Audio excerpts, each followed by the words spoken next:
Hello दोस्तों, question है कि ए और बी की वर्तमान आयु का अनुपात 8:9 है। ठीक है, ए और बी दो लोग हैं जिसके वर्तमान आयु यानी प्रेजेंट एज का रेशियो दे रखा है 8:9।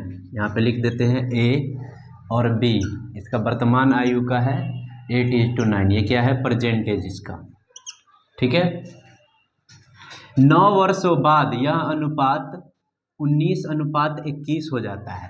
अब कह रहा है प्रेजेंट जो एज है इसमें 9 साल के बाद इसका जो एज का रेशियो हो जाता है वो कितना हो जाता है? 19:21।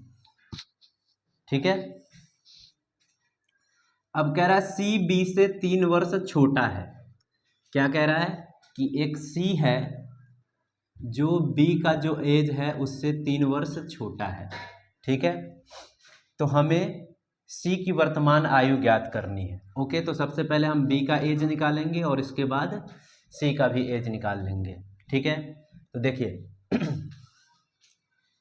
ए और बी का वर्तमान एज का अनुपात 8:9 दे रखा है और 9 साल बाद ये हो जाएगा 19:21। तो सबसे पहले जब भी एज वाला क्वेश्चन हो और दो रेशियो दिया हो तो हमें रेशियो को इक्वल करना होता है, क्योंकि ए और बी का एज का जो डिफरेंस रहेगा, गैप रहेगा, वो हमेशा क्या रहेगा? इक्वल होगा, है ना।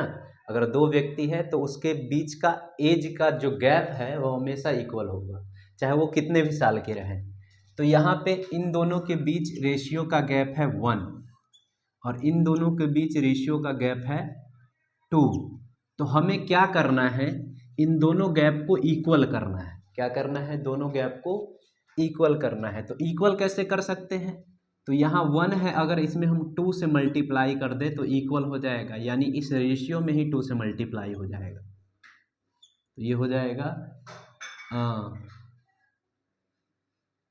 18 2 जा 16 और ये 9 2 जा 18। ठीक है, अब देखिए, अब गैप क्या है? सेम है, इसके बीच का गैप भी 2 है। ओके, अब कह रहा है पहले प्रेजेंट एज का गैप ये था, ये रेशियो ले या ये रेशियो ले, बात वही होता है। प्रेजेंट एज का पहले रेशियो था ये, अब 9 साल बाद रेशियो हो जाता है ये, यानी दोनों के एज में फ़र्क कितना यूनिट का हो गया? पहले 18 था, 18 से 21 हो गया, यानी 3 यूनिट बढ़ गया। इसमें भी देखेंगे, अगर एक एज में भी तो 16 था, 16 से 19, दोनों में सेम ही होता है, जितना यूनिट इसमें बढ़ेगा उतना ही यूनिट इसमें बढ़ेगा जब रेशियो के बीच का गैप इक्वल होता है। तो देखिए हम 3 यूनिट इसका बढ़ जाता है कितने सालों में? 9 साल में। ठीक है, 9 ईयर्स में 3 यूनिट बढ़ जाता है। तो 1 यूनिट बराबर कितना होगा? 1 यूनिट बराबर हो जाएगा 9 डिवाइडेड बाई 3, तो हो जाएगा 3। 1 यूनिट है 3। ठीक है, तो अब हमें कह रहा है कि सी का एज निकालना है। तो सी का एज किससे रिलेटेड है? बी से। तो बी का जो प्रेजेंट एज है वो कितना है? 18 यूनिट। तो यहाँ पे 18 यूनिट का वैल्यू कितना हो जाएगा?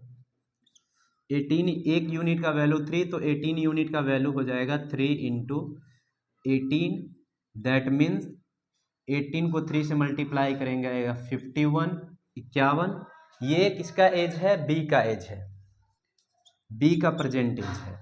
तो सी का क्या होगा? सी का होगा बी में से 3 साल कम है, तो 51 में से 3 ईयर्स कम कर देंगे, तो यानी सॉरी यहाँ पे 54 आएगा ना, 18 3 जा 54, तो ये 54 माइनस 3, सी का एज हो जाएगा 54 माइनस 3 यानी 51। 51 आंसर है, जो कि ऑप्शन सी है। ठीक है, तो ऐसे और वीडियो के लिए आप लोग हमारे चैनल करेंट मैथ्स को सब्सक्राइब कीजिए। धन्यवाद।